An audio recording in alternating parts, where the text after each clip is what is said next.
Assalamualaikum warahmatullahi wabarakatuh. Nama saya Muhammad Fajar dengan NPM 191705114 kelas B. Pada kesempatan kali ini saya menjelaskan materi tentang aritmatika komputer. ALU atau singkatan dari Arithmetic and Logic Unit dalam bahasa Indonesia adalah unit aritmatika dan logika adalah salah satu bagian dalam dari sebuah mikroprosesor yang berfungsi untuk melakukan operasi hitungan aritmatika dan logika. Contoh operasi aritmatika adalah operasi penjumlahan dan pengurangan, sedangkan contoh operasi logika adalah logika AND, dan OR. Tugas utama dari ALU, Arithmetic and Logic Unit, adalah melakukan semua perhitungan aritmatika atau matematika yang terjadi sesuai dengan instruksi program. ALU melakukan operasi aritmatika dengan dasar pertambahan, sedang operasi aritmatika yang lainnya, seperti pengurangan, perkalian, dan pembagian dilakukan dengan dasar penjumlahan.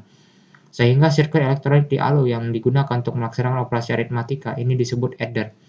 Tugas lain dari ALU adalah melakukan keputusan dari operasi logika sesuai dengan instruksi program. Operasi logika atau logical operation meliputi perbandingan dua buah elemen logika dengan menggunakan operator logika, yaitu yang pertama di sini ada sama dengan, yang kedua tidak sama dengan, ada kurang dari, ada kurang atau sama dengan dari, terus ada lebih besar dari, ada lebih besar atau sama dengan dari. Adder, rangkaian ALU Arithmetic and Logic Unit yang digunakan untuk menjumlahkan bilangan dinamakan dengan adder. Karena adder digunakan untuk memproses operasi aritmatika, maka adder juga sering disebut rangkaian kombinasional aritmatika. Ada 3 jenis adder. Yang pertama itu rangkaian adder yang hanya menjumlahkan 2 bit disebut half adder. Yang kedua itu rangkaian adder yang menjumlahkan 3 bit disebut full adder. Yang ketiga itu rangkaian adder yang menjumlahkan banyak bit disebut parallel adder. Half adder merupakan rangkaian elektronika yang bekerja melakukan perhitungan penjumlahan dari dua buah bilangan biner, yang masing-masing terdiri dari 1 bit. Merupakan rangkaian elektronik yang bekerja melakukan perhitungan penjumlahan dari dua buah bilangan binary, yang masing-masing terdiri dari 1 bit. Rangkaian ini memiliki 2 input dan 2 buah output. Salah satu outputnya dipakai sebagai tempat nilai pindahan dan yang lain sebagai hasil dari penjumlahan. Rangkaian ini bisa dibangun dengan menggunakan IC 7400 dan IC 7408. Seperti yang terlihat pada gambar di bawah ini, rangkaian alpha-adder merupakan gabungan beberapa gerbang NAND dan satu gerbang AND. Karakter utama sebuah gerbang NAND adalah bahwa ia mengembalikan hasil dari sebuah gerbang AND yang karakternya hanya akan menghasilkan nilai 1 ketika kedua inputnya bernilai 1. Jadi gerbang NAND hanya akan menghasilkan nilai 0 ketika semua inputnya bernilai 1. Full adder adalah sebuah rangkaian digital yang melaksanakan operasi penjumlahan aritmatika dari 3 bit input. Full adder terdiri dari 3 buah input dan 2 buah output. Variabel input dari full adder dinyatakan oleh variabel A, B, dan C in. 2 dari variabel input A dan B mewakili 2 bit signifikan yang akan ditambahkan. Input ketiga yaitu C mewakili carry dari posisi yang lebih rendah. Kedua output dinyatakan dengan simbol S, sum, dan Cn carry.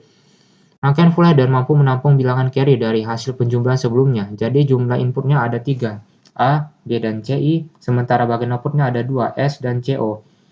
C ini dipakai untuk menampung bit carry dari penjumlahan sebelumnya. Full adder biasanya dapat menjumlahkan banyak bilangan biner di mana 8, 16, 32, dan jumlah bit biner lainnya. Pada sum digunakan gerbang logika XOR dan pada carry digunakan gerbang logika AND dan menggunakan gerbang logika OR untuk menjumlahkan tiap-tiap carry. Parallel adder adalah kumpulan dari rangkaian full adder yang disusun sedemikian rupa sehingga bisa melakukan operasi penjumlahan secara lengkap. Selain itu, parallel adder juga merupakan full adder yang disusun secara paralel dan berfungsi untuk menjumlahkan bilangan biner berapapun bitnya, tergantung jumlah full adder yang diparalelkan. Nah, di sini ada bentuk skema dari representasi proses ALU.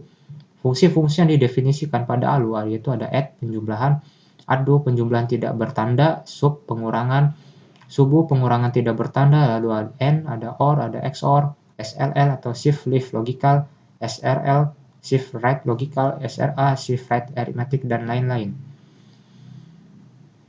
Bagaimana cara kerja ALU? ALU akan bekerja setelah mendapat perintah dari control unit yang terletak pada prosesor. Control unit akan memberi perintah sesuai dengan komando yang tertulis atau terdapat pada register. Jika isi register memberi perintah untuk melakukan proses penjumlahan, maka PC akan menyuruh ALU untuk melakukan proses penjumlahan. Selain perintah, register pun berisikan operan-operan. Setelah proses ALU selesai, hasil yang terbentuk adalah sebuah register yang berisi hasil atau suatu perintah lainnya. Selain register, ALU pun mengeluarkan suatu flag yang berfungsi untuk memberitahu kepada kita tentang kondisi suatu prosesor. seperti apakah prosesor mengalami overflow atau tidak. Lalu ada representasi integer. Dalam sistem bilangan biner, semua bilangan dapat direpresentasikan dengan hanya menggunakan bilangan 0 dan 1, tanda minus dan tanda titik. Namun untuk keperluan penyimpanan dan pengelolaan komputer, kita tidak perlu menggunakan tanda minus dan tanda titik. Hanya bilangan biner 0 dan 1 yang dapat merepresentasikan bilangan. Bila kita hanya memakai integer non-negatif, maka representasinya akan lebih mudah. Sebuah word 8 bit dapat digunakan untuk merepresentasikan bilangan 0 hingga 255. Umumnya bila sebuah rangkaian n bit bilangan biner AN, min A1 AN min 2, hingga A1 A0 akan diinterpretasikan sebagai unsigned integer A. Ini lalu ada representasi nilai tanda. Penggunaan unsigned integer tidak cukup untuk merepresentasikan bilangan integer negatif dan juga bilangan positif integer. Oleh karena itu, terdapat beberapa konvensi lainnya yang dapat kita gunakan. Konvensi-konvensi lain yang meliputi perlakuan terhadap bit yang paling berarti, yaitu paling kiri di dalam word bit tanda. Apabila bit paling kiri sama dengan 0, satu bilangan adalah positif. Sedangkan bilangan bit yang paling kiri sama dengan 1, bilangan bernilai negatif. Bentuk yang paling sederhana representasi memakai bit tanda representasi nilai tanda pada sebuah word n bit, n-1 bit yang paling kanan menampung nilai integer, misalnya yang seperti yang kita lihat. Lalu terdapat beberapa kekurangan pada representasi nilai-nilai tanda penambahan dan pengurangan, memerlukan pertimbangan baik tanda bilangan ataupun nilai relatifnya agar dapat berjalan pada operasi yang diperlukan. Kekurangannya lainnya terdapat dua representasi bilangan 0. Integer aritmatika. Bagiannya akan membahas fungsi-fungsi aritmatik bilangan dan dalam representasi komplemen 2. Negasi. Pada notasi komplemen 2, pengurangan sebuah bilangan integer dapat dibentuk dengan menggunakan aturan berikut. Anggaplah komplemen boolean seluruh bit bilangan integer termasuk bit tanda. Perlakukan hasilnya sebagai sebuah unsigned binary integer, lalu tambahkan 1. Representasi integer positif, negatif, dan bilangan 0. Bila sebuah bilangan integer positif dan negatif yang sama direpresentasikan atau sign magnitude, maka harus ada representasi bilangan positif dan negatif yang tidak sama. Bila hanya terdapat sebuah representasi bilangan 0 atau komplemen 2, maka harus ada representasi bilangan positif dan negatif yang tidak sama. Pada kasus komplemen 2, terdapat representasi bilangan n bit untuk min 2n, tapi tidak terdapat untuk 2n. Aturan untuk mendeteksi overflow. Yang pertama itu ada aturan overflow. Bila dua buah bilangan ditambahkan dan keduanya positif atau keduanya negatif, maka akan terjadi overflow bila dan hanya bila hasilnya memiliki tanda yang berlawanan. Yang kedua itu aturan pengurangan. Untuk mengurangkan sebuah bilangan subtrahend dari bilangan lainnya minuend, anggaplah komplemen dari dua subtrahend dan tambahkan hasilnya ke minuend. Yang terakhirnya ada pembulatan. Teknik pembulatan yang sesuai dengan standar IEEE adalah sebagai berikut. Yang pertama itu pembulatan ke bilangan terdekat. Hasil dibulatkan ke bilangan terdekat yang dapat direpresentasi. Kedua, pembulatan ke arah. Hasil dibulatkan ke atas ke arah tak terhingga positif. Ketiga, pembulatan ke arah, hasil dibulatkan ke atas ke arah tak terhingga negatif. Lalu pembulatan ke arah 0, hasil dibulatkan ke arah 0. Pertimbangkan dua operasi aritmatika dasar, penambahan dan negasi. Dari mana pengurangan dapat diturunkan dengan mudah dan bagaimana mereka akan dilakukan pada bilangan bulat ditandatangani menggunakan 4 representasi. Demikian dari saya mengenai penjelasan tentang aritmatika komputer.